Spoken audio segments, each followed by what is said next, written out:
के लिए यहाँ पार्वती जी तपस्या करने के लिए आई और ऐसी तपस्या की कि भूल गई। उर्धरी उमा प्राणपति चरना जाई विपिन लागी तपो करना। पार्वती जी तपस्या करने बैठ गई और इतनी कठिन तपस्या की, कहा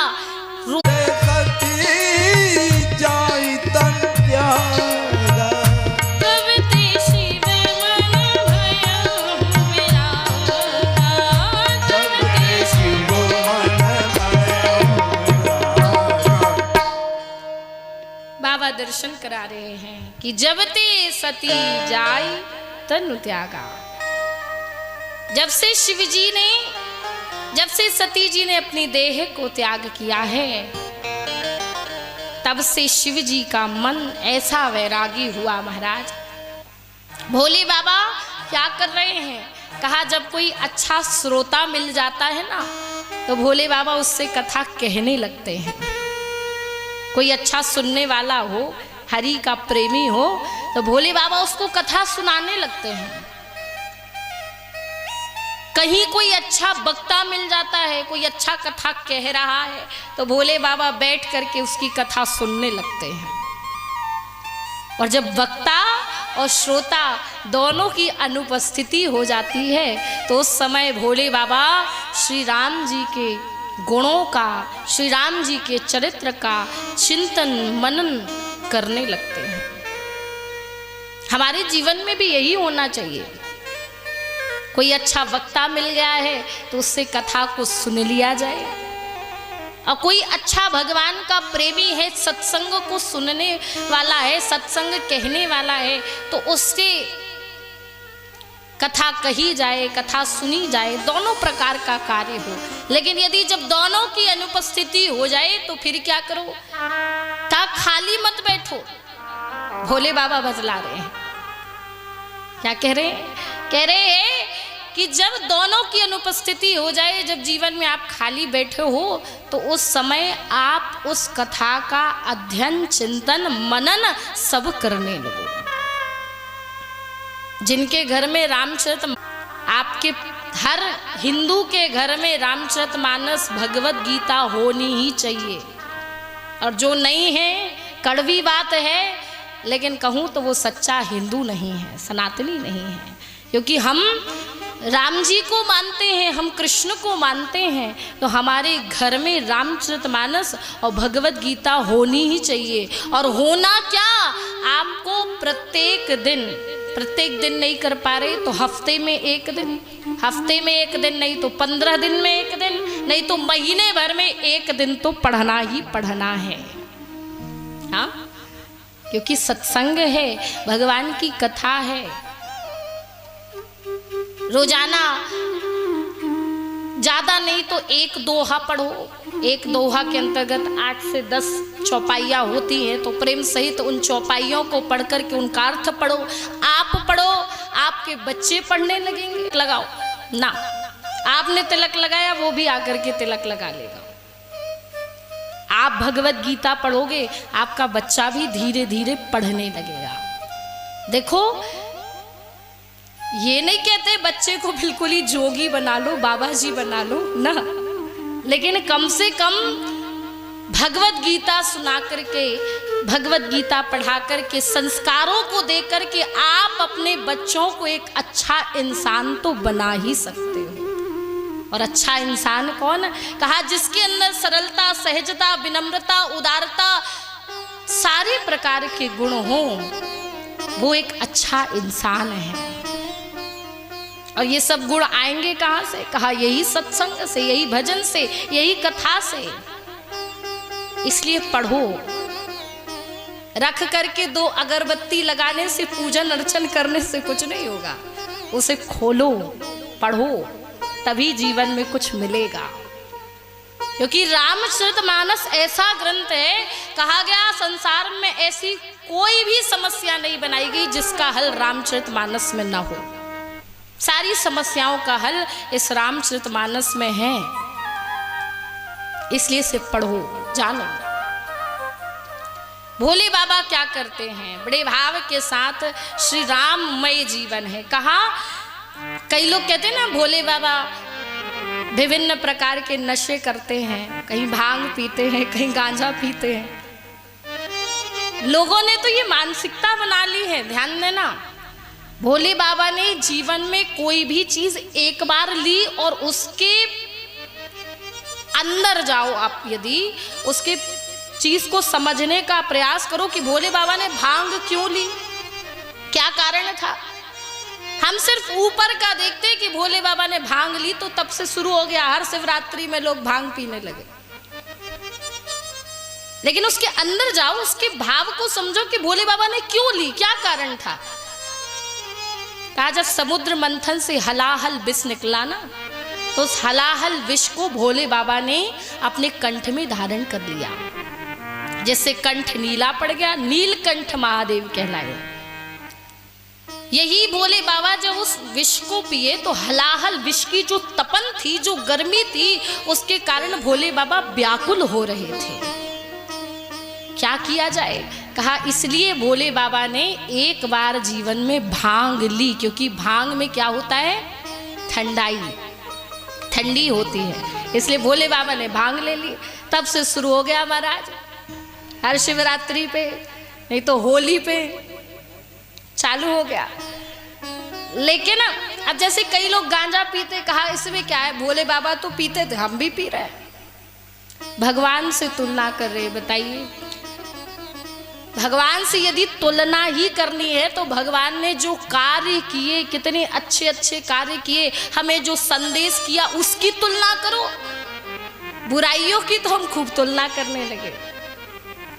आप भोले बाबा के जीवन में जाकर के देखो ना, तो आपको पता चलेगा कि भोले बाबा ये क्या छोटे मोटे नशे करेंगे। कहा, ये तो कुछ नहीं है। कहा, सबसे बड़ा नशा भोले बाबा करते हैं। कहा, कौन सा। कहा, राम नाम का।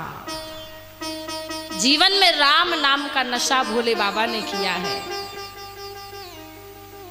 निवेदन करूं, आज जो बेकार के नशों में पड़े हैं ना महाराज, कहीं सिगरेट पी रहे हैं, कहीं तंबाकू खा रहे हैं, कहीं गांजा पी रहे हैं, कहीं मदिरा पी रहे हैं, और वे पता नहीं पी पी करके कहाँ डले हैं, उन्हें खुद ही नहीं पता।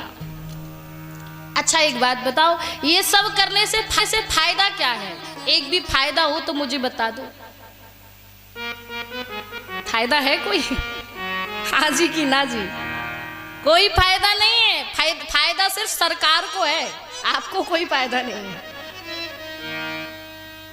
कहा, फायदा किसी प्रकार से नहीं है। आर्थिक, शारीरिक, मानसिक, सामाजिक सब प्रकार से हानि ही हानि है। ऐसे व्यक्ति को समाज में भी कोई अच्छी नजर से नहीं देखेगा। करे ये तो दिन भर पीता है, इसे क्यों अपने साथ सम्मिलित करें। ऐसे नशा करने में कोई महाराज फायदा नहीं है। जिस चीज में फायदा है वो करो। कहा, फायदा किस में है। कहा, मेरे प्रभु का नाम लेने में है। जीवन में ऐसा नशा करो। अच्छा, ये शराब पियोगे, छोटे मोटे नशे करोगे, रात में पियोगे, सुबह उतर जाएगी। लेकिन प्रभु नाम का प्याला पीने में, प्रभु नाम का रस पीने में ये कभी उतरता नहीं महाराज। एक तो चढ़ता नहीं, और फिर चढ़ जाए तो फिर उतरता नहीं। इसलिए कहा कि ऐसी पीना है जो सबने पी है। मेरे हरि की नाम की बूटी पियो, जो ब्रह्मा जी ने पी, जो शंकर जी ने पी। और कहा है क्या, बूटी हरि के नाम की सबको पिला के पी। बूटी हरि के नाम की सबको पिला के पी।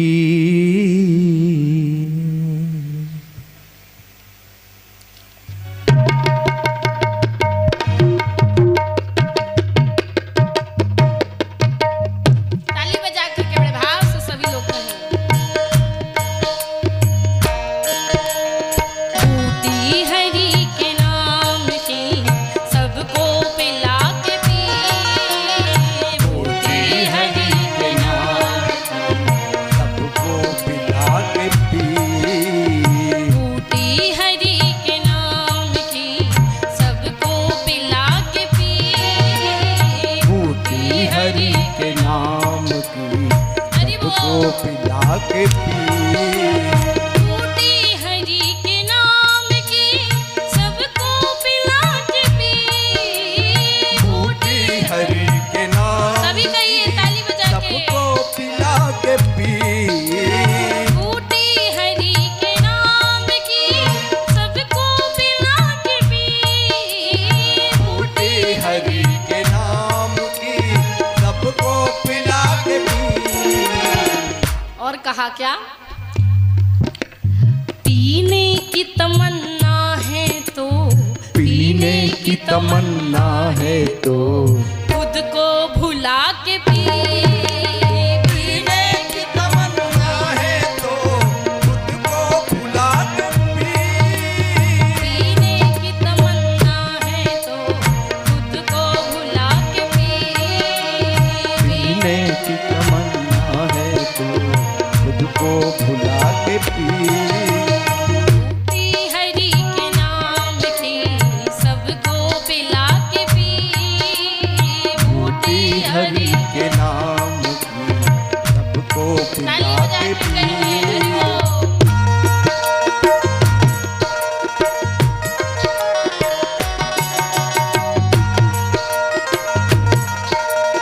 जय हो।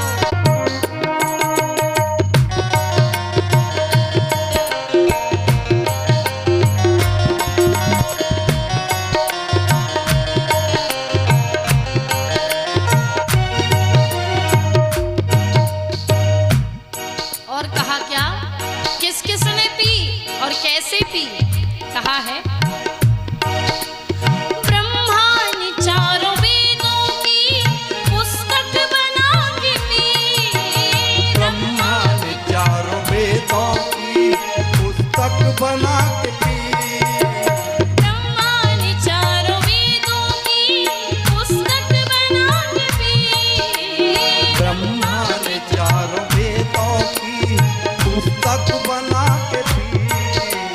शिव जी ने अपने शीश पर गंगा चढ़ा के पी। शिव जी ने अपने शीश पर गंगा चढ़ा के पी। पृथ्वी का भार शेष ने पृथ्वी का भार शेष ने पृथ्वी का भार शेष ने पृथ्वी का भार भार शेष ने सिर पर उठा के पी। पृथ्वी का भार शेष बूटी हरि के नाम की सबको पिला के पी। बूटी हरि के नाम की सबको पिला के पी।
शबरी ने मेरे राम को, शबरी ने मेरे राम को झूठे खिला के पी।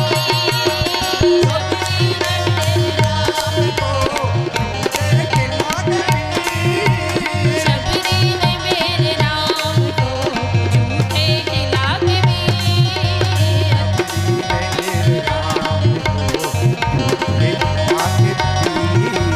बूटी हरि के नाम की सबको पिला के पी। बूटी हरि के नाम की सबको पिला के पी। बूटी हरि के नाम की सबको पिला के पी। बूटी हरि के नाम, ताली बजाकर तो हाथ बढ़ाकर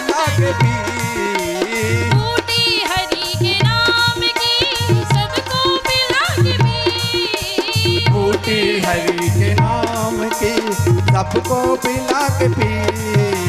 पीने की तमन्ना है तो, पीने की तमन्ना है तो खुद को भुला के पी। पीने की तमन्ना है तो खुद को भुला के पी। बूटी हरि के नाम की सबको पिला के पी। बूटी हरि के नाम की सबको पिला के पी। बूटी हरि के नाम सबको पिला के पी। सबको पिला के पी। सबको पिला के पी। बोलिए भक्तवत्सल भगवान की जय। जरा जोरदार जयकार लगाए, सब तक सोचे बड़े भाव से। बोलिए वृंदावन बिहारी लाल की, बोलिए श्री रामचंद्र भगवान की, हनुमान जी महाराज की। बड़ा जयकार ऐसे ही लगाया करो, बड़े अच्छे लगते हो। तो भोले बाबा ने जो भी किया उसके पीछे कोई कारण थे, लेकिन आज हम लोग बिना कारण के ही अपने जीवन को बर्बाद कर रहे हैं। संभल जाइए, अभी भी समय है। अपने जीवन से बुराइयों को दूर करके अच्छाइयों की तरफ लेकर के जाइए। भोले बाबा प्रेम सहित अपना जीवन राममय व्यतीत कर रहे हैं। भगवान नारायण ये सब देख रहे थे, कहते दिन भर ये प्रभु श्री राम में ही लगे रहते। राम जी भी देख रहे, निरंतर भोले बाबा मेरा ही नाम भजते रहते हैं। आज मेरे प्रभु बाबा भोलेनाथ के पास आए, कहने लगे कि हे महादेव जी, आप निरंतर मेरा नाम भजते हैं, बहुत अच्छी बात है, लेकिन पार्वती जी आपके लिए बड़ा कठिन तप कर रही हैं, आप उनके साथ विवाह कर लीजिए। भोले बाबा ने कहा प्रभु अभी अभी तो गृहस्थी से छुट्टी मिली थी, हाँ बड़ा आनंद ले रहा था आपके नाम में, और आप फिर मुझे इस बंधन में बांधना चाहते हैं। भगवान कहने लगे देखो महादेव जी, आपके विवाह में देवताओं का कल्याण है, आपके विवाह में समस्त जगत का कल्याण छिपा हुआ है, इसलिए आप कृपा करके। महादेव जी ने कहा, बाबा भोलेनाथ कहे ठीक है प्रभु, हम आपकी आज्ञा शिरोधार्य करते हैं। शिरोधार्य करते तो भगवान श्री राम जी बोले, कहने लगे ना ना, आप हमारी आज्ञा शिरोधार्य मत करो, क्योंकि आपके सिर पर तो गंगा जी विराजमान है, कहीं हमारी बात सटक गई तो, हाँ बह गई तो। कहा नहीं शिरोधार्य मत करो, कहा वचन दे दो। तब मेरे बाबा भोलेनाथ ने वचन दिया, कहा ठीक है प्रभु, समय आने पर आपकी इस बात को मैं निभाऊंगा, मैं ये वचन आपको देता हूं। यहाँ मेरे प्रभु जब चले गए तो भोले बाबा ने सप्त ऋषियों को बुलवाया। सप्त ऋषि आए, सप्त ऋषियों से आज मेरे प्रभु कह रहे, भोले बाबा ने कहा कि जाओ सप्तऋषियों, आप जाकर के पार्वती जी के प्रेम की परीक्षा लो। अच्छा, पार्वती जी की परीक्षा लेने क्यों भेजा? भोले बाबा कहने लगे जब ये सती रूप में थी उस समय इन्होंने मेरी प्रभु की परीक्षा ली थी। हाँ, हम इतना समझाए थे तब नहीं मानी थी। कहा अब बिना परीक्षा के हम इन्हें कैसे स्वीकार करेंगे। इसलिए प्रभु ने सप्त ऋषियों को भेजा। आज सप्त ऋषि आए, आकर के देखे, क्या देखते हैं? कहा पार्वती जी ने तपस्या में, साधना में अपने रूप को इस तरह से बना लिया। कहा देखा, कैसा देखा, स्वरूप पार्वती जी का कैसा है। देखते हैं सप्त ऋषि। ऋषि ने देखी, ऋषि ने गोरी देखी, तह कैसी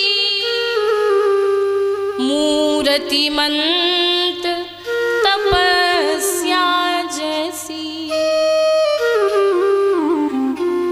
किस बात ही देखा? कहा जैसे एक मूर्ति होती है ना, पार्वती जी ने अपने तपस्या की अग्नि में स्वयं उस तरह से आज अपनी देह को बनाया कि लग रहा है साक्षात मूर्ति हो।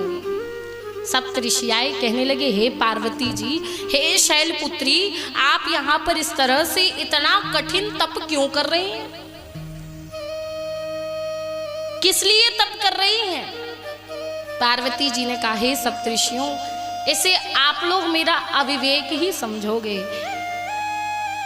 कि मैं यहाँ पर भोले बाबा को प्राप्त करने के लिए तपस्या कर रही हूँ।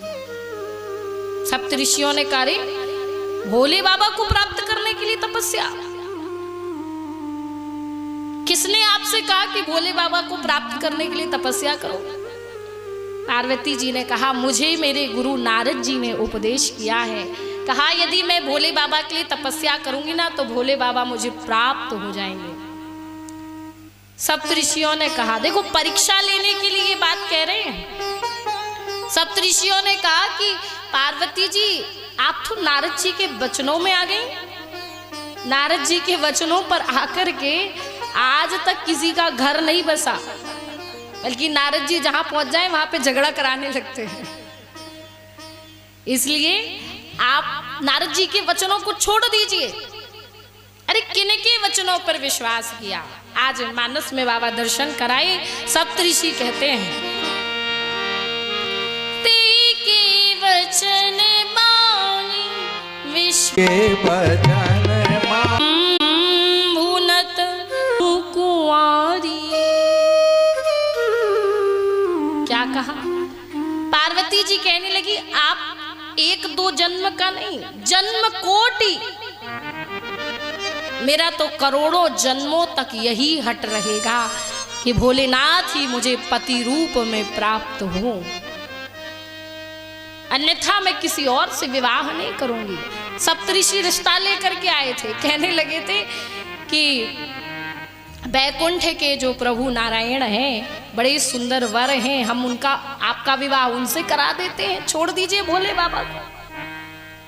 लेकिन पार्वती जी ने जो उत्तर दिया उसके बाद सप्तऋषि जान गए कि इन्होंने एक दो जन्म का नहीं बल्कि जन्म कोटि लगी रगर हमारी, बरहूं संबुनत रहूं कुंवारी। मैं कुंवारी रह जाऊंगी पर शिव जी के अलावा किसी और के साथ विवाह नहीं कर सकती, शिव जी ही चाहिए। आज जब सप्त ऋषियों ने इतना प्रेम देखा पार्वती जी का, बारंबार जय जयकार करने लगे कि हे शैलपुत्री, हे जगदम्बा, आपकी जय हो। जय जयकार की। सप्त ऋषि वापस भोले बाबा के पास आए और कहने लगे, सारा वृतांत बतलाए कि हे प्रभु, पार्वती जी का तो अगाध प्रेम है, वो आपसे बहुत प्रेम करती हैं। और जैसे ही मेरे बाबा भोलेनाथ ने सुना, पार्वती जी के प्रेम को सुनते ही भोलेनाथ की समाधि लग गई। भोलेनाथ जी समाधि लगा लिए। अब भोले बाबा की समाधि एक दो दिन की या एक दो वर्ष की तो होती नहीं। हाँ, सती जी के समय समाधि लगाए थे तो बीते संवत सहस 87,000 वर्ष व्यतीत हो गए थे। कहा पार्वती जी बेचारी कितने लंबे समय से तपस्या कर रही हैं, क्या किया जाए? यदि भोले बाबा की समाधि लग गई और जोर से लग गई तो फिर तो बड़ा मुश्किल हो जाएगा। कहा अभी अभी लगी है इसलिए अभी तोड़ देंगे तो कोई पाप भी नहीं लगेगा। ब्रह्मा जी को चिंता हो गई, सब देवतागण चिंतित हो गए। क्यों? देवतागण सब चिंतित हो गए क्योंकि तारकासुर नाम का दैत्य भी खड़ा हो गया सामने।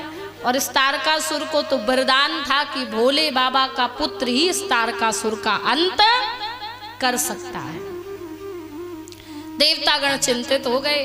पहुंचे ब्रह्मा जी आज कामदेव के पास, कहने लगे कामदेव एक कार्य करना है।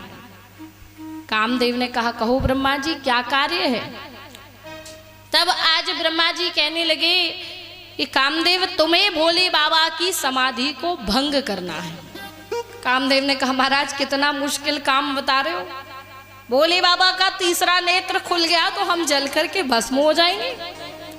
कहा देखो कामदेव, जब जगत का कल्याण, जगत के कल्याण की बारी आ जाए, जब समाज के कल्याण के लिए हो, जब समस्त व्यक्तियों का कल्याण किसी चीज में हो, तो किसी एक को यदि अपने प्राणों की आहुति देनी हो तो क्या होता है? सैनिक कितने प्रकार से पूरी देश की रक्षा के लिए अपने इस बॉर्डर पर तैनात रहते हैं, हाँ, ताकि हम सब आनंद से कथा सुन सकें, हम सब आनंद से अपने जीवन को जी सकें, इसलिए वो निरंतर हमारी सेवा में लगे। कामदेव आज एक कार्य तुम कर दो, तुम्हारा कार्य सबका काम बना देगा। कामदेव ने कहा कि प्रभु आप चिंता ना करें, यदि भोले बाबा की समाधि भंग होने में सबका कल्याण है तो मैं जरूर चलूंगा। आज कामदेव ने विचार कर लिया, कामदेव चल पड़ा। भोले बाबा समाधि लगा करके बैठे हुए थे। आज कामदेव आया, आकर के सारा प्रभाव अपना पूरी प्रकृति में फैला दिया। सबके हृदय मदन अभिलाषा और लता निहारी नवहि तरु शाखा। सभी के हृदय में काम की इच्छा व्याप्त हो गई। आज लताओं को देख करके वृक्षों की डालियां झुकने लगी, नदियां उमड़ घुमड़ करके समुद्र से मिलने लगी। आज पूरी प्रकृति में काम व्याप्त हुआ।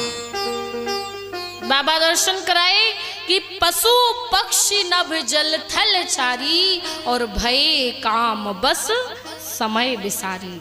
सब समय की सीमाओं को छोड़ छोड़ करके काम के अधीन हो गए। आज कामदेव ने अपने सारे बाणों का प्रभाव भोले बाबा पर कर दिया और भोले बाबा को जैसे ही एहसास हुआ, आज भोले बाबा का तीसरा नेत्र खुल गया। बाबा कह रहे हैं तब शिव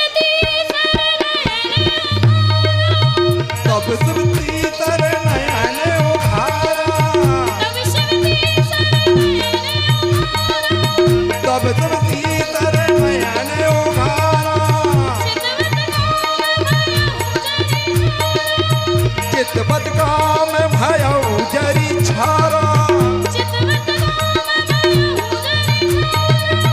चितवत काम भयउ जरी छारा। शिव जी का तीसरा नेत्र खुल गया और जब शिव जी का तीसरा नेत्र खुला, जैसे ही दृष्टि कामदेव पर पहुंची, तुरंत ही कामदेव जल करके भस्म हो गया। और जब कामदेव जल करके भस्म हुआ, कामदेव की पत्नी रति रोते रोते आ गई। हे प्रभु आपने मेरे पति को भस्म कर दिया, क्यों? आज रति जब रोने लगी, भोले बाबा को रति पर दया आ गई। भोले बाबा कहने लगे रति तुम चिंता मत करो, तुम्हारा पति अभी भस्म हो गया है, लेकिन मैं तुम्हें वरदान देता हूं। द्वापर में जब भगवान श्री कृष्ण का अवतार होगा, उस समय तुम्हारा पति भगवान श्री कृष्ण के पुत्र प्रद्युम्न के रूप में जन्मेगा और तब तुम उसे सशरीर प्राप्त कर लेगा। रति को भोले बाबा ने आज इस तरह से वरदान दे दिया। भोले बाबा बड़े ही सरल देवता हैं। कहते भोलेनाथ के मंदिर में कोई पट नहीं, ध्यान देना। भोले बाबा वृक्ष के नीचे साधारण रूप में बैठे, उन्हें किसी मंदिर की किसी पट की जरूरत ही नहीं। कहा भोलेनाथ के मंदिर में कोई पट नहीं, भोलेनाथ के हृदय में कोई कपट नहीं और भोलेनाथ के परिवार में कोई खटपट नहीं। इतना सुंदर आनंद है, हृदय में कोई कपट नहीं। भोले बाबा का जो परिवार है आप देखो तो सब विरोधी पार्टियां हैं। भोलेनाथ के परिवार में नंदी और शेर। भगवान शिव का वाहन कौन है? कहा नंदी। और हमारी जगदम्बा मैया का वाहन कौन है? बोलो भाई, शेर। हाँ, नंदी और शेर की नहीं बनती, लेकिन फिर भी शिव जी का परिवार है, इसलिए बड़े प्रेम से दोनों रहते हैं। कार्तिकेय जी का वाहन क्या है? मोर। और बाबा भोलेनाथ के गले में क्या है? सांप। मोर क्या करता है? सर्प को खा जाता है। लेकिन दोनों विरोधी पार्टियां होने के बाद भी शिव जी के परिवार में बड़े आनंद से रहते हैं। ये संदेश क्या कर रहा है? भोले बाबा का परिवार हमें संदेश करता है कि हमारे परिवार में भी सब अलग अलग विचारधारा के लोग होते हैं। किसी का विचार कुछ जाता है, किसी का विचार कुछ जाता है। कहीं ना कहीं विचार अलग अलग होने से घर में वाद विवाद होने लगता है। लेकिन किया क्या जाए? कहा भोलेनाथ के परिवार की तरफ देखा जाए। कहा सबकी विचारधाराएं अलग अलग क्यों ना हो, हमें अपने परिवार को देखना है। सबकी विचारधाराएं अलग अलग क्यों ना हो, लेकिन सबकी सुनो, सबकी राय लो और मिलकर के जब कोई कार्य करो, मिलकर के कोई फैसला लो, मिलकर के कोई निर्णय लो, तो उस घर में कभी वाद विवाद नहीं हो सकता। उस घर में प्रेम बनेगा, आनंद बनेगा। ये होना चाहिए। ऐसे मेरे भोले बाबा जो कि क्षण में गुस्सा भी हो जाते हैं और क्षण भर में प्रसन्न भी हो जाते हैं। कहते भोलेनाथ से निराला कोई और देवता ही नहीं है। कहा है भोलेनाथ से निराला कोई और नहीं। भोलेनाथ से निराला कोई और नहीं। भोलेनाथ से निराला कोई और नहीं। भोलेनाथ से निराला कोई और नहीं। भोलेनाथ से निराला कोई और नहीं। भोलेनाथ से निराला ताली बजा के। कोई और नहीं। भोलेनाथ से निराला कोई और नहीं। भोलेनाथ से निराला कोई और नहीं। भोलेनाथ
वरदानी।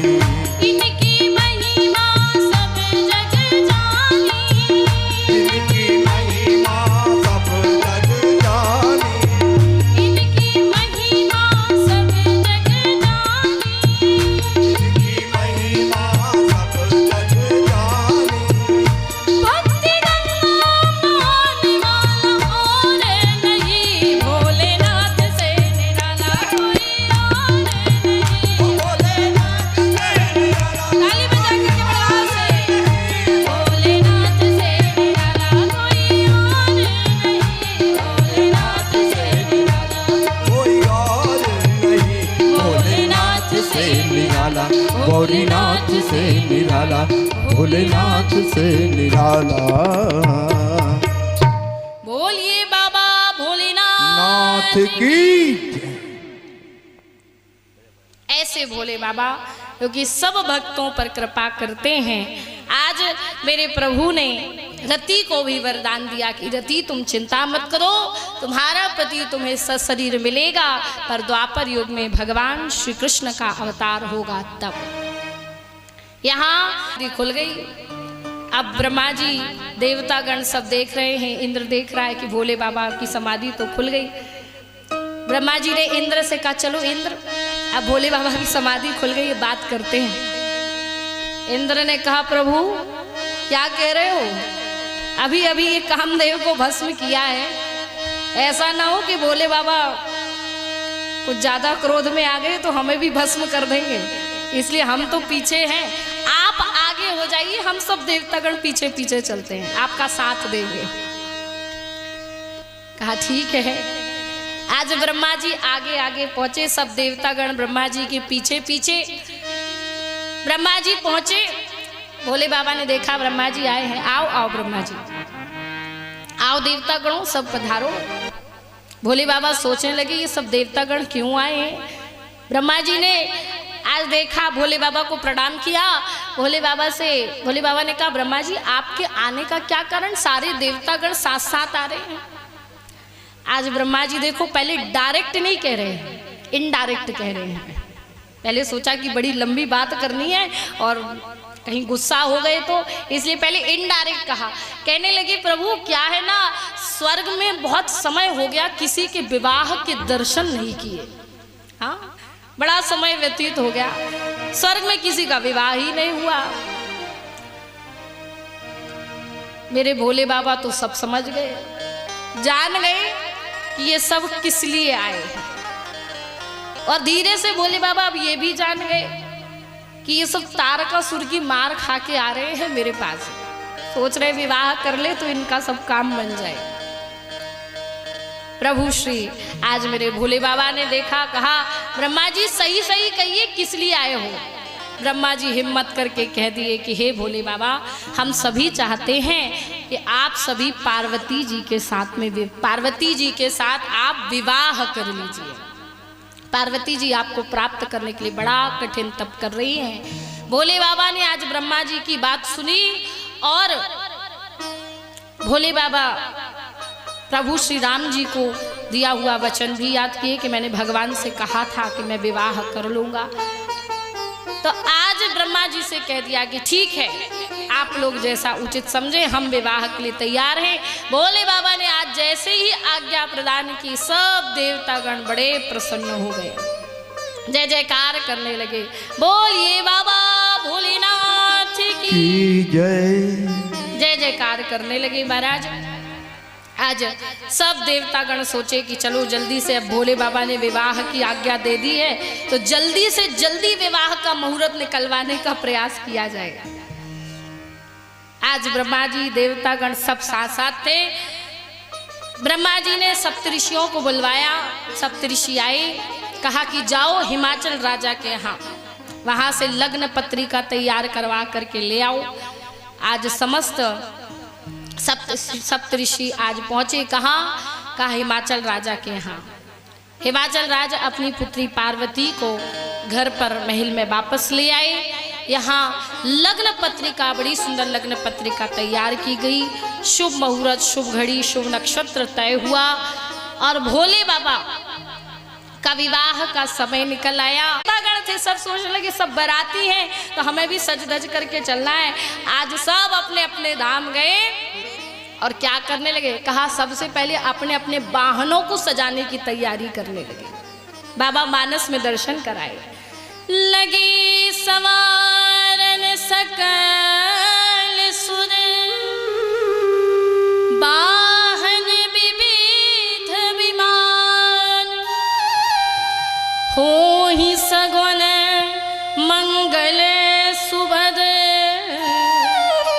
करही अप्सरा गान। इंद्र अपने ऐरावत हाथ आए लालवा।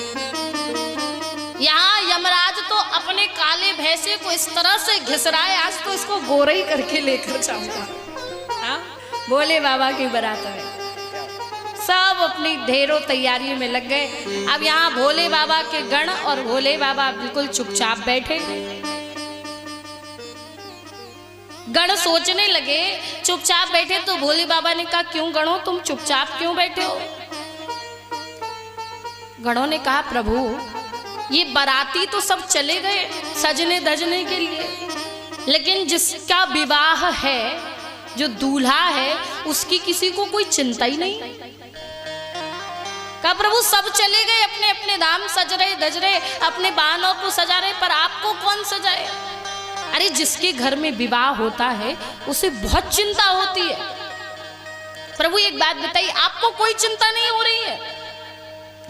जिसके घर में विवाह होता है उसे बहुत चिंता होती है, आपको कोई चिंता नहीं हो रही। भोले बाबा हंस पड़े। भोले बाबा कहने लगे गणों चिंता तो उनको हो जिनके घर हो, हमारा तो घर ही नहीं तो चिंता काहे की। हाँ, खुले में बैठे बढ़िया आनंद में है, चिंता ही नहीं है। गण कहने लगे प्रभु वो तो ठीक है, लेकिन देवता गण सज धज करके आएंगे, आप भी थोड़ा सज लीजिए, दूल्हा बन जाइए, बहुत सुंदर लगेंगे, लेकिन आपको सजाएगा कौन? भोलेनाथ जी कहने लगे गणों तुम लोग ही मेरा इतना अच्छा श्रृंगार करते हो, मुझे किसी और की जरूरत क्या है? कहा तुम ही लोग आज मेरा नित्य तो श्रृंगार करते हो थोड़ा थोड़ा, लेकिन आज दूल्हा बनाने की जिम्मेदारी तुम्हारी। बढ़िया मुझे दूल्हा बनाओ, सजाओ, किस तरीके से सजा रहे हो? आज बाबा दर्शन करा रहे, मानस में बाबा लिख रहे शिव जी के गण शिव जी का श्रृंगार करने लगे। अब बाबा लिखे श्रृंगार नहीं, यहाँ भोले बाबा का सिंगारा हो रहा है, क्योंकि श्रृंगार तो हम लोग करते हैं, लेकिन भोले बाबा ने जो किया उसे श्रृंगारा कहा गया। क्या लिखा? लिखे दर्शन कराए।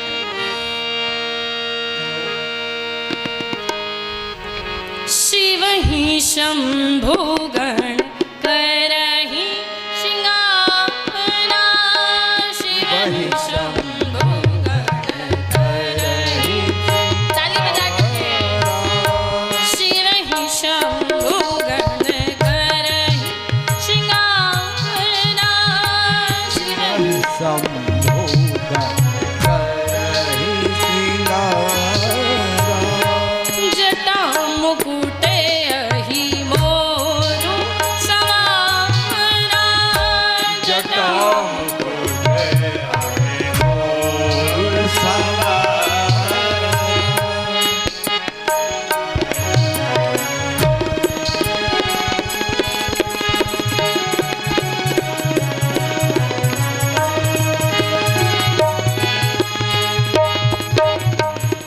अब जटाओं को इकट्ठा किया तो बड़ा भारी मुकुट तो तैयार हो जाए, पर अब वो जो जूड़ा जैसा हो गया तो उसे बांधने के लिए भी कुछ चाहिए। कहा कैसे बांधे?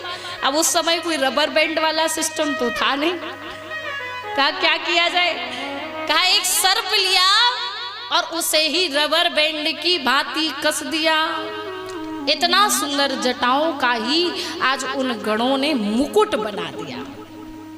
अच्छा, जटाओं का मुकुट बनाया। किसी ने भोले बाबा से कहा कि भोले बाबा आप जटाओं का मुकुट पहने हो, अरे आपके तो बढ़िया मित्र हैं भगवान नारायण, भगवान विष्णु, नारायण के पैर तो लक्ष्मी जी दबाती हैं। अरे उनके पास तो किसी चीज की कोई कमी नहीं है, सोना चांदी हीरा जवाहरात सब कुछ है। एक आध मुकुट मांग लो, ब्याह करने जा रहे हो और ऐसा जटाओं का मुकुट, कहा सोने का मुकुट पहन करके जाओ, बहुत अच्छे लगोगे। भोले बाबा ने कहा ना ना ना ना, सोने का मुकुट कौन पहने। कहा सोने का मुकुट धारण कर लो तो पता चली खुद के लिए आफत और दूसरे के लिए जलन का कारण है कि नहीं। भोले बाबा ने कहा सोना बड़ा खतरनाक है, सोना पहनने में बड़ा टेंशन वाला काम है। आजकल अब यही कोई एक माता यदि सोना पहन कर आई हो और दूसरा कोई बेंटेक्स पहन के आई हो तो फिर बेंटेक्स वाले का मन नहीं लगेगा, कहा देखो ये सोना पहन के आई है। हाँ? और फिर सोना पहनने वाले व्यक्ति का मन कहीं लगता ही नहीं है, वो यही देखता रहता, अरे कोई सोने का हार पहनी हो गिर ना जाए। अब कोई भाई यदि सोने की अंगूठी पहने हो तो जब तक चार की नजर ना पड़े तब तक आनंद कैसे आए। और भैया क्या हाल चाल है, और भैया क्या हाल चाल, जब तक वो अंगूठी चार में न दिख जाए तब तक आनंद ही ना आए। कहा देखो सोना बड़ा खतरनाक है, सोना पहनने से कोई अब खुद के लिए तो आफत हो जाएगी, सामने वाले के लिए जलन का कारण बन जाएगा। कहा ऐसा सोना पहनने से कोई मतलब नहीं। कहा सोने का नहीं, हम तो अपनी जटाओं का ही मुकुट पहनेंगे, स्वयं के लिए बड़ा आनंददायक है, किसी के लिए जलन का कारण भी नहीं बन सकता। इसलिए भोले बाबा आज जटा मुकुट अही मोरू सवारा।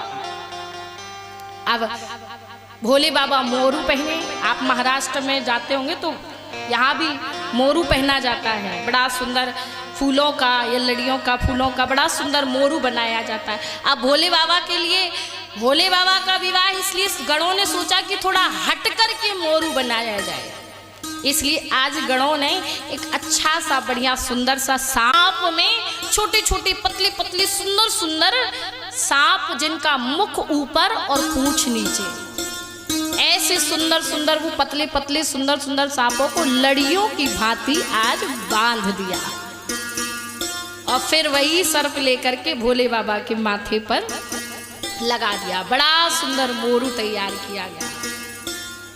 कुंडल कंकण पहिरे व्याला, आज भोले बाबा ने कुंडल पहने कंकड़ पहने। कहा किसके, व्याला यानी होता है सर्प, सर्पों के ही बाबा भोलेनाथ कुंडल पहने, कंकड़ पहने, बाजू बंद पहने, अद्भुत रूप में गणों ने श्रृंगार किया। कहा अब क्या पहने, कहा भोले बाबा को सुंदर कैसे बनाया जाए। ध्यान देना, अब उस समय कोई ब्यूटी पार्लर का सिस्टम नहीं था, हाँ अभी हो गया है। आजकल दुल्हन तो जाएगी, दूल्हा भी ब्यूटी पार्लर जाता है। लेकिन अब भोले बाबा कहा जाए कैसे सजे, कैसे सुंदर दिखे।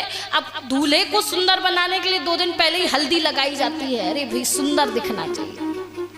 भोले बाबा कैसे सुंदर दिखेंगे, इसलिए अब गणों ने सोचा कि भोले बाबा का श्रृंगार हम कर रहे हैं तो उन्हें सुंदर बनाने की जिम्मेदारी हमारी है। का सुंदर कैसे बनाएंगे, शमशान गए, शमशान से बढ़िया राख लेकर के आए, हाँ भस्म लेकर के आए, आकर के भोले बाबा को दिखाई। भोले बाबा इसे रमाइए। कहा ये क्या है, इसे क्यों लगाऊं। कहा प्रभु इससे बढ़िया वीआईपी पाउडर आपको कहीं नहीं मिलेगा।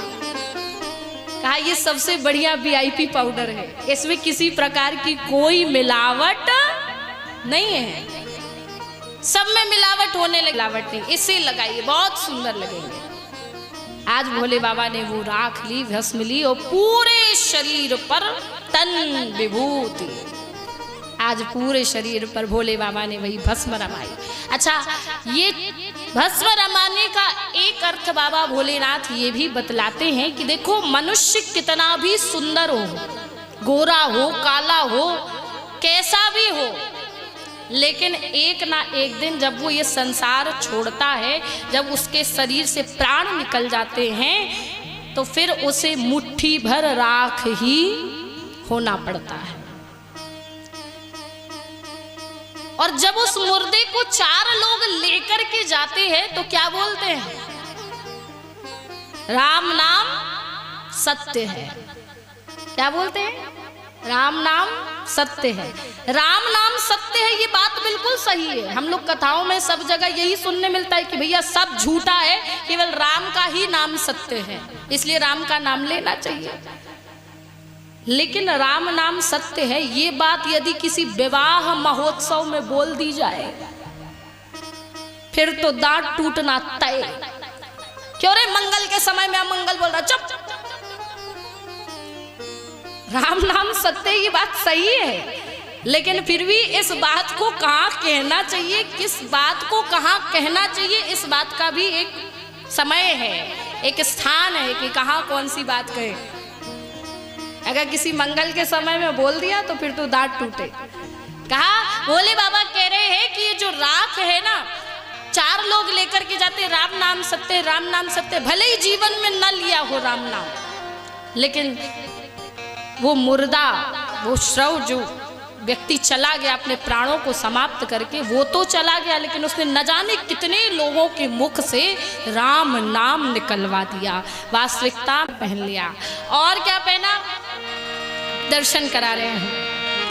ससी ललाट सुंदर सिर गंगा,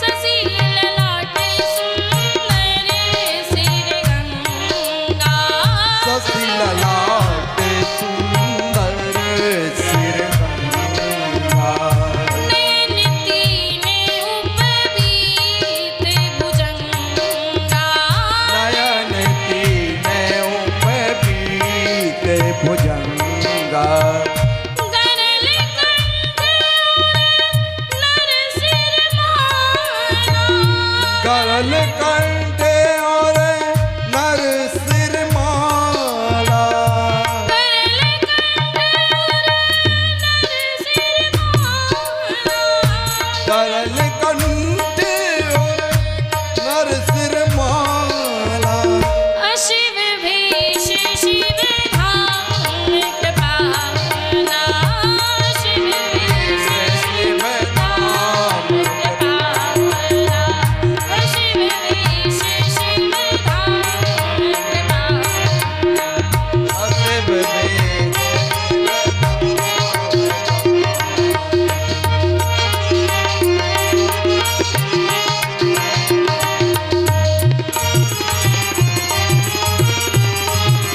अशिव वेश शिव धाम कृपाला।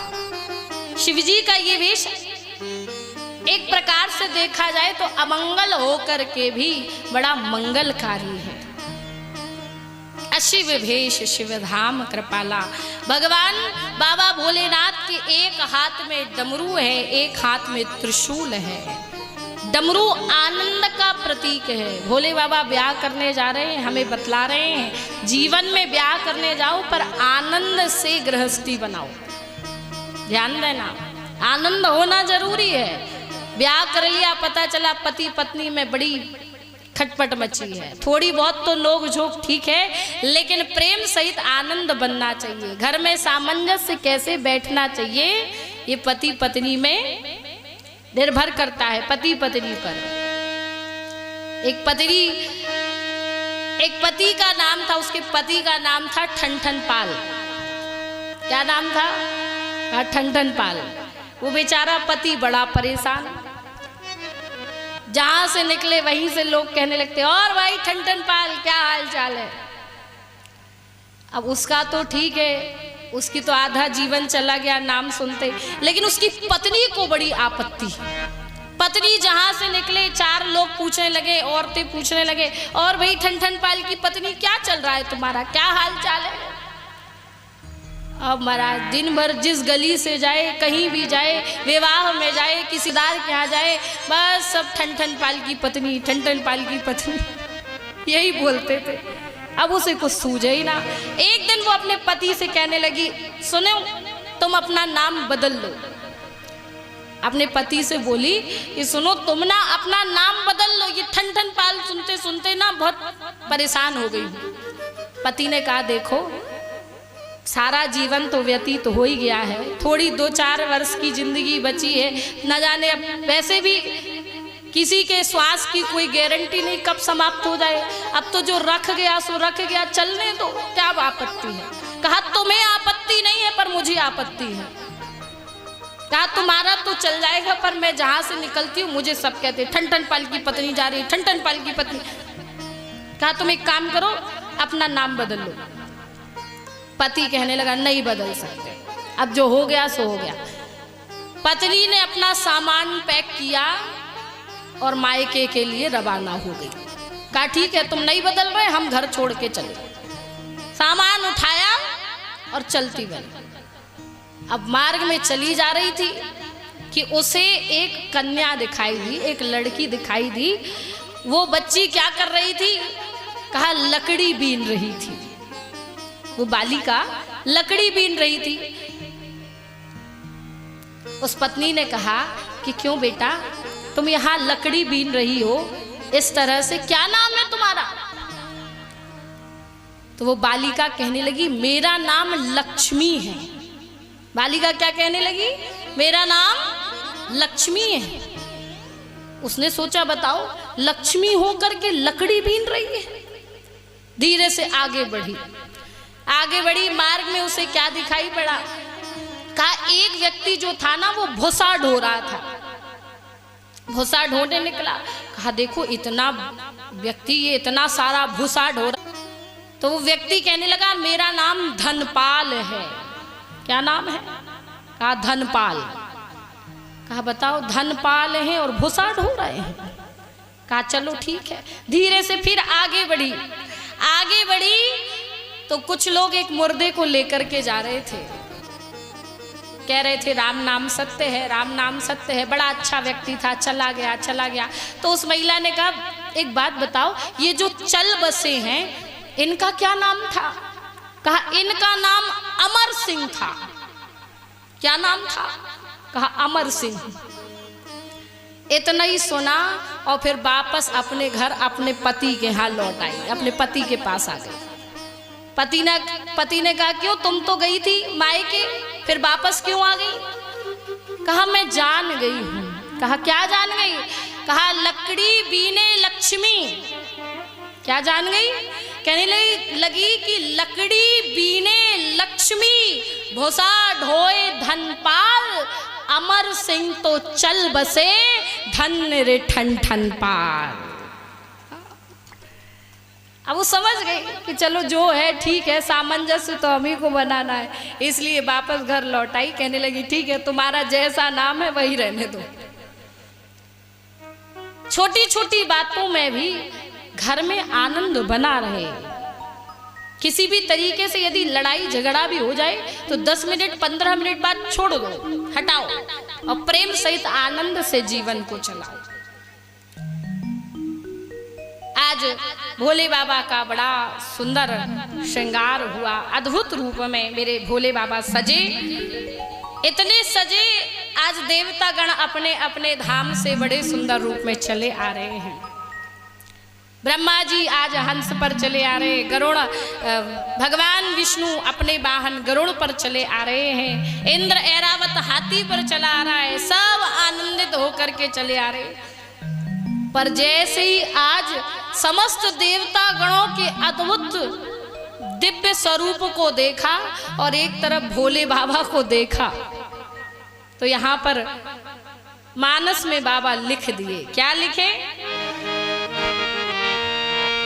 सुर समाज सब भांति अनुपा, सुर समाज सब भांति अनुपा, सुर समाज सब भांति अनुपा, सुर समाज सब भांति अनुपा, नहीं बरात दूल्हा अनुरूपा,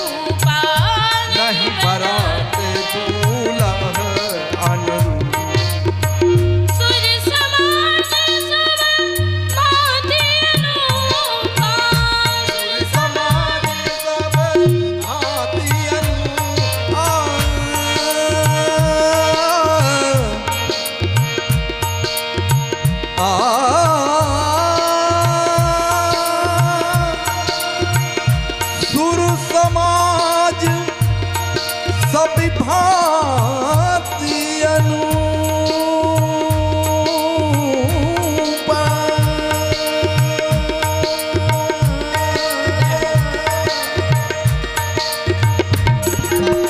सुर समान सब भांति अनूपा। सुर समाज सब भांति अनूपा। नहीं बरात दुल्हन रूपा। नहीं बरात अनुरूप। नहीं बरात दुल्हन रूपा। नहीं बरात। बाबा लिखे क्या कहा, देवता गणों का तो जो दलबल है वो बढ़िया रहा है, सब बढ़िया सुंदर सुंदर वस्त्र आभूषण धारण करके आए, पर भोले बाबा का श्रृंगार देख करके कहने लगे बताओ यदि ये ऐसे भेष को लेकर के हिमाचल नगरी जाएंगे तो वहां एक गिलास पानी भी कोई नहीं पूछेगा। इसलिए देवतागण आज देखे, देवताओं का दल देखा, सबका दल देखने के बाद यहाँ भोले बाबा को देखा, कहा नहीं बारात दूल्हा, दूल्हे के अनुसार बारात नहीं है, बारात के अनुसार दूल्हा नहीं है, क्या किया जाए। भगवान विष्णु कहने लगे एक काम करो, सब लोग अपना दल ना अलग अलग, सब लोग अपना अपना दल, क्योंकि बारात जो है ना वो बड़ी लंबी हो गई है, इसलिए प्रेम सहित सब लोग अपना अपना दल अलग लेकर के चलने लगो। आज भगवान विष्णु ने कहा, भगवान विष्णु अपना दल ले गए, इंद्र अपना समाज लेकर के चले, ब्रह्मा जी अपना समाज लेकर के चले, सब अपने अपने कुटुंबियों को लेकर के चले। यहाँ भोले बाबा बेचारे अकेले पड़ गए। देखो बारात है, विवाह में थोड़ी बहुत विघ्न आते हैं, इसलिए घबराने वाली बात नहीं है, सब लोग शांति से बैठे रहो। बोलिए बाबा भोलेनाथ की। भोले बाबा ने कहा देखो सबका दल बल जो है ना वो मजबूत है, अपन अपने दल बल को बुला लेते हैं, अपन अपने समाज को बुला लेते हैं। कहा प्रभु निमंत्रण नहीं भेजा, कहा कोई बात नहीं, जब हम खुद बुला रहे हैं तो सबको आमंत्रण है, सब चले आओ। आज जितने भी भूत प्रेत आकिनी डाकिनी सब थे महाराज, सब भोले बाबा की बारात में उपस्थित हो गए। और कैसे भेष है, कहा नाना बाहन नाना भेष, नाना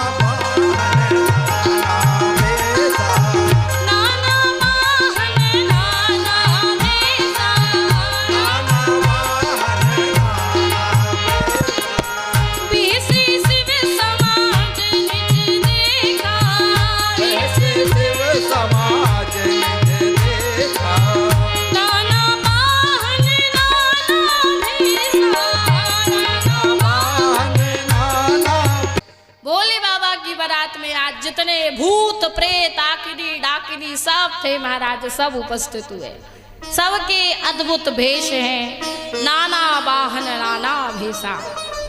कहा ये जितने भूत प्रेत है ना केवल इंडिया वाले भूत नहीं थे, केवल भारत के ही भूत नहीं आए थे, America, Japan, West Indies, Bangladesh सब कहीं के भूत उपस्थित थे। जापान के छोटी छोटी आंखों वाले भूत थे, चीन के चू चू करने वाले भूत थे, वेस्ट इंडीज के बिल्कुल काले काले भूत।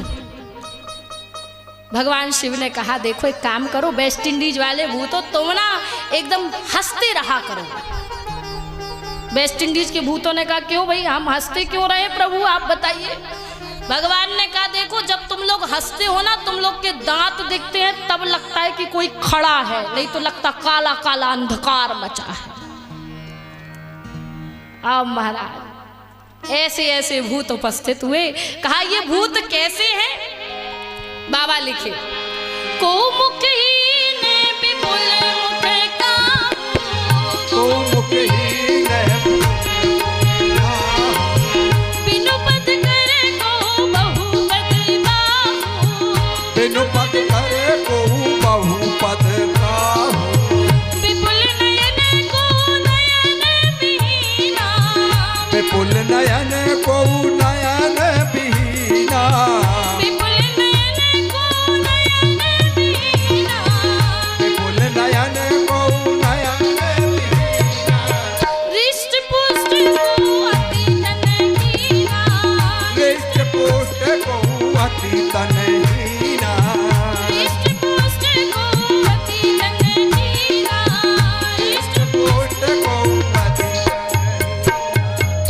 कहा कैसे है भूत? कहा को मुखहीन, किसी का एक भी मुख नहीं है तो किसी के पूरे शरीर में मुख ही मुख बने हुए हैं, आगे पीछे दाएं बाएं सब कहीं मुख ही मुख बने।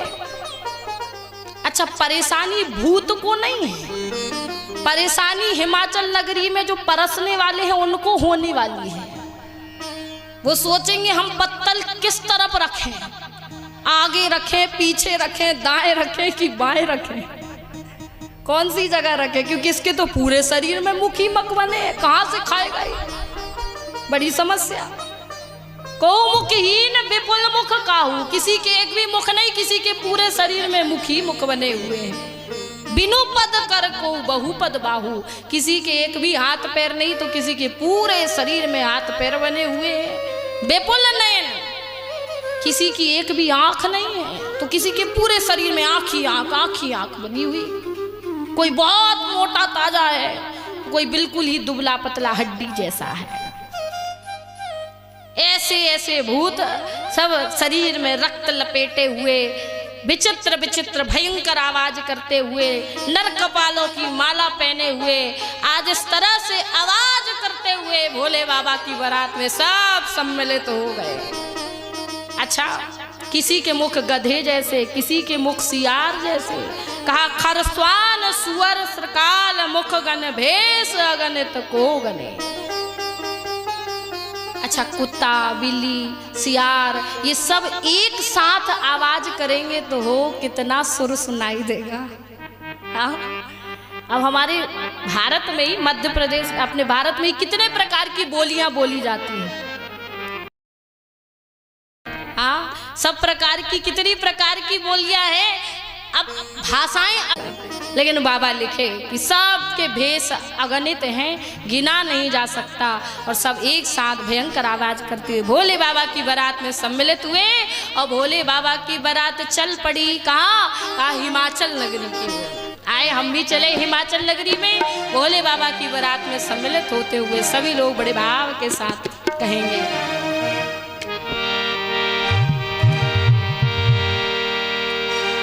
आई शंकर की बरतिया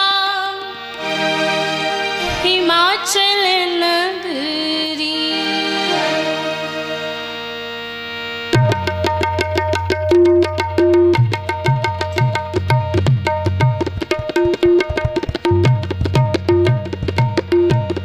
ताली बजा करके एक साथ सभी लोग बड़े भाव से, आई शंकर की बरतिया हिमाचल नगरी।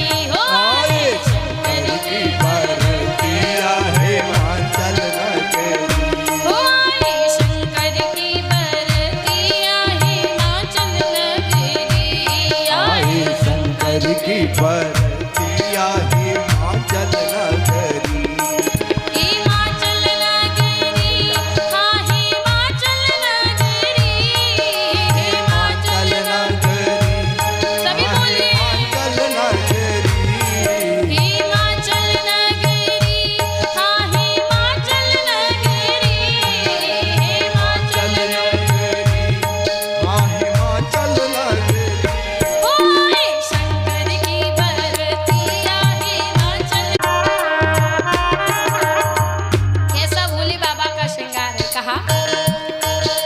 शहरा बांधी कंगना बांधी दूल्हा बने मही, शहरा बांधे कंगना बांधे दूल्हा बने, शहरा बांधे कंगना बांधे दूल्हा बने मही, शहरा बांधे कंगना बांधे दूल्हा बने मही।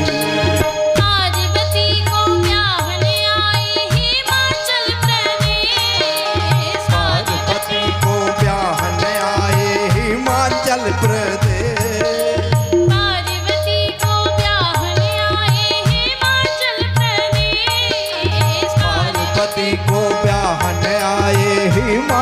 प्रदेश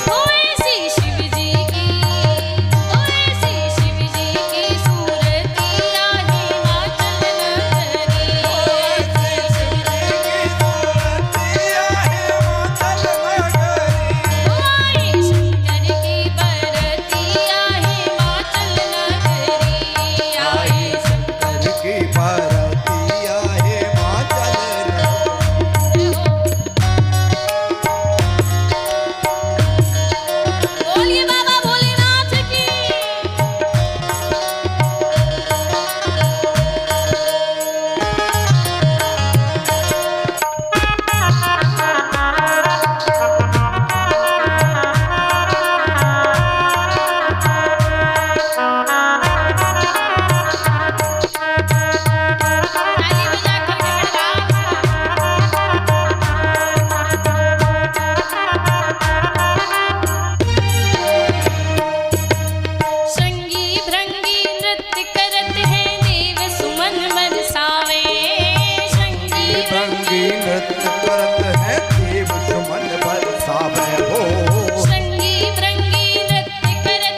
बतलाया कि कद में लंबा कोई मोटा कोई छोटा, कोई बराती कद में लंबा कोई मोटा कोई छोटा हो, कोई बराती कद में लंबा कोई मोटा कोई छोटा, कोई बराती कद में लंबा कोई मोटा कोई छोटा।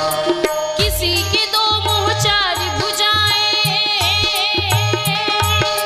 किसी के दो पेट में जैसे लोटा, पेट में जैसे लोटा, ऐसी शिव जी की, ऐसी शिव जी की बराती आई हिमाचल नगरी, ऐसी शिव जी की बराती आई हिमाचल नगरी।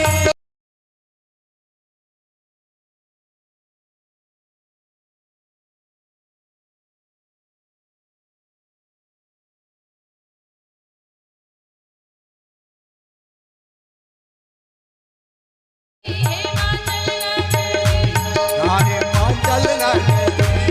हिमाचल नगरी, हाँ हिमाचल नगरी, हिमाचल नगरी, ताली बजा के नगरी, ओए शंकर की बरती आई हिमाचल नगरी, आए शंकर की बराती आए हिमाचल नगरी, आई शंकर की बरती आई हिमाचल नगरी।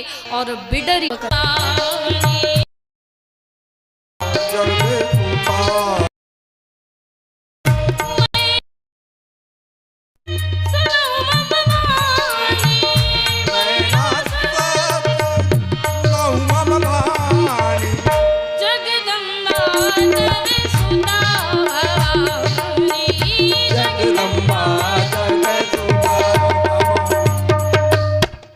आज बतलाया मैना सत्य सुनो हूँ मम वाणी, हे मैना मेरी बात सत्य सत्य सुनो। जगदम्बा तब सुता भवानी, ये तुम्हारी जो कन्या है ना, ये साक्षात अजा अनाशिनी सदा शंभु अर्धंग निवासिनी। हे मैना पहले सती थी, शिवजी से इनका वियोग हो गया था, लेकिन अब इन्होंने तुम्हारे घर में जन्म इसीलिए लिया ताकि ये शिवजी को हिमाचल राज और मैना प्रसन्न हो गए। जगदम्बा हिमाचल राज और मैना प्रसन्न हो गए, जगदम्बा की जय जयकार करते हैं। बोलिए जगदम्बा मैया की जय। महाराज बड़े भाव के साथ में आज सबके भोजन की व्यवस्था हुई। समय जान करके यहाँ पर बड़ी सुंदर वेदिका को सजाया गया है। बड़े भाव के साथ में वेदी सजाई गई। भोले बाबा आज उस वेदी पर एक बड़ा ही सुंदर सिंहासन था। भोले बाबा उस सिंहासन पर आकर के विराजमान हुए। पार्वती जी सखिया पार्वती जी को ले आई। बड़े भाव के साथ भोले बाबा के वाम भाग में पार्वती जी बैठी, सुंदर वरमाला हुई और प्रेम सहित गणपति जी का पूजन करके और फिर जब पानी के हृदय आनंद से भर गए। पानी ग्रहण जब कीने महेशा, बोलिए सभी। पानी ग्रहण जब कीने महेशा,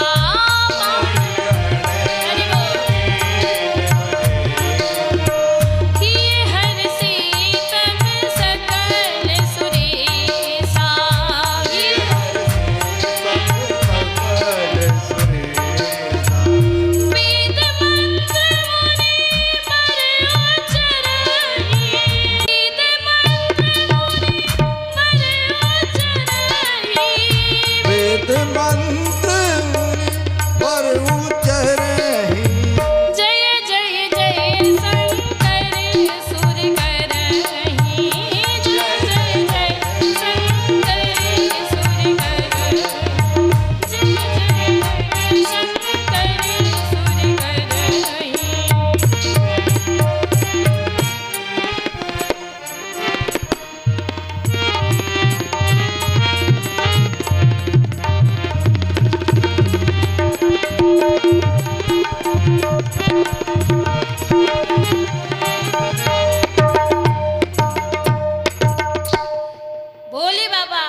पानी ग्रहण किए। पानी ग्रहण जब कील महेशा, और ही हर से तब सकल सुरेशा। सबके हृदय आनंद से भर गए, वेद मंत्र मुनिवर उच्चरहि। आज बड़े श्रेष्ठ ब्राह्मण वेद मंत्रों का उच्चारण करते हैं। वेदों में विवाह की समस्त रीतियों के साथ में भोले बाबा और बड़े विधि विधान के साथ संपन्न हुआ। बोलिए बाबा भोलेनाथ की जय, गौरी शंकर भगवान की जय। बोलिए श्याम रामचंद्र भगवान की, बोले हनुमान जी महाराज की। आज शिव विवाह की कथा आप सभी ने बड़े आनंद के साथ श्रवण की है। कल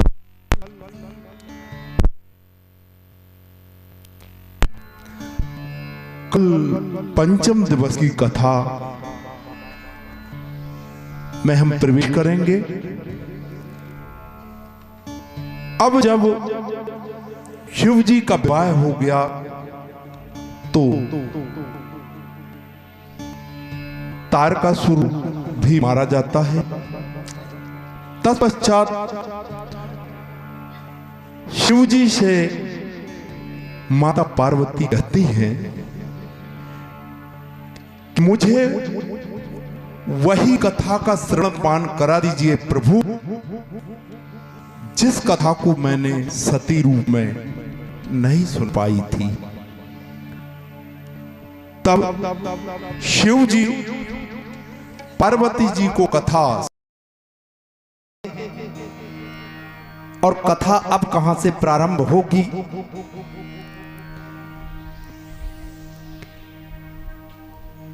भगवान इस धराधाम पर क्यों आते हैं? इस धराधाम पर आने के क्या कारण हैं? जिसमें कुछ कारण श्री रामचरितमानस में बाबा तुलसीदास जी ने लिखे हैं। मुख्य रूप से एक कारण को, दो कारण को श्रवण पान कराते हुए कल भगवान के जन्म की कथा आप सभी को श्रवण पान कराई जाएगी।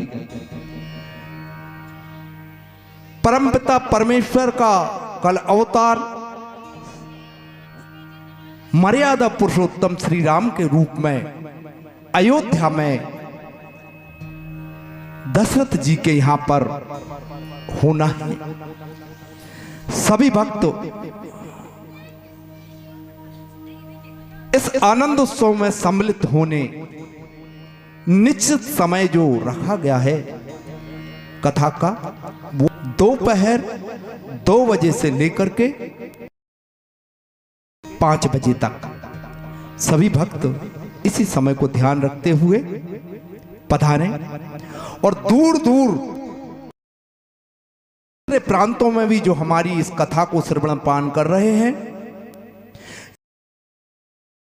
चैनल के माध्यम से, उनसे भी मैं यही कहूंगा कि प्रत्येक दिन 2 बजे से लेकर के 5 बजे तक जो कथा का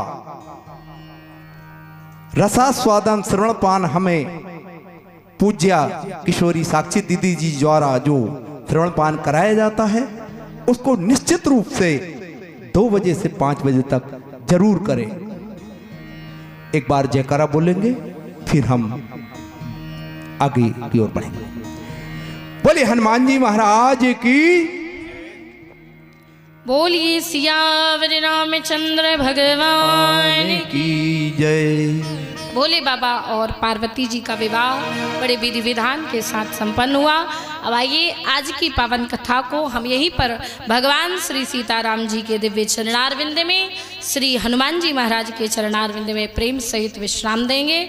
सभी लोग 2 बार हरि नाम संकीर्तन करेंगे। तत्पश्चात हम फिर आरती की ओर अग्रसर होंगे।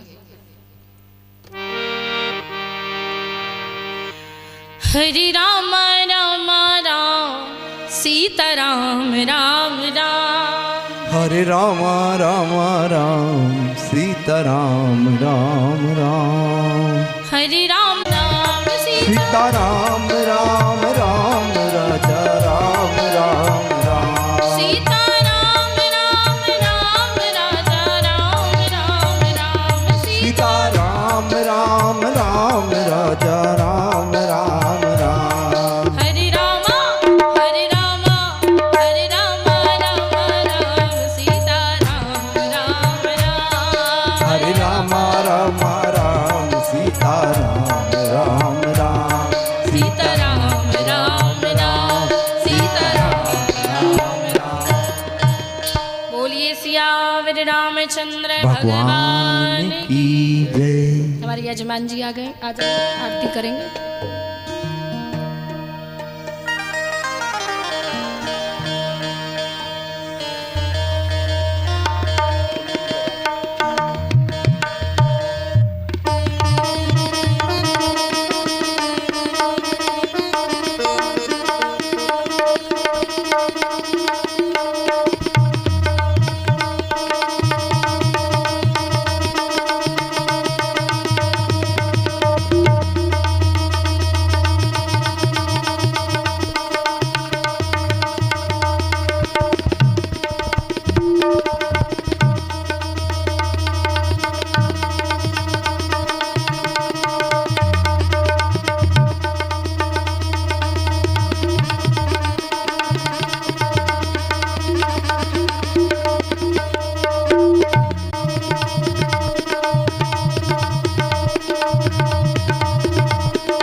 सभी अपने अपने स्थान पर खड़े हो जाएंगे और आगे की ओर आ जाएंगे।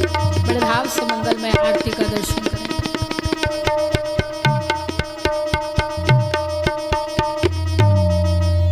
आरार्तिक्यं प्रज्वलित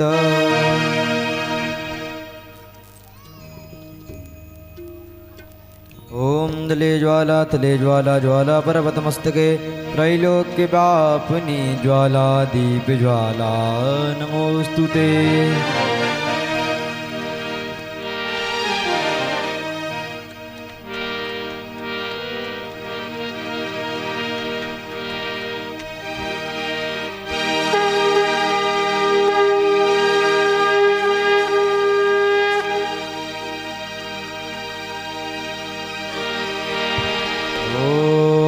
चंद्रमा मनसो जातश्चक्षुः सूर्यो आजायत श्रोत्राद्वायुश्च प्राणश्च मुखादग्निरजायत हृदग्गुं हविः प्रजननं मे अस्तु दशवीरग्गुं सर्वगणग्गुं स्वस्ताये आत्मशनि प्रजाशनि पशुशनि लोकसन्नभयसनि अग्निः प्रजां बहुलां मे करोत्वन्नं पयोरेतो असमाशु दत्त। आरती श्री रामायण जी।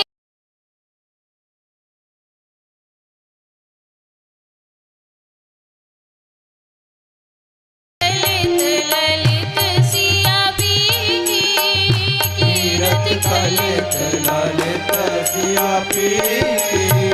आरती श्री रामायण जी की। आरती श्री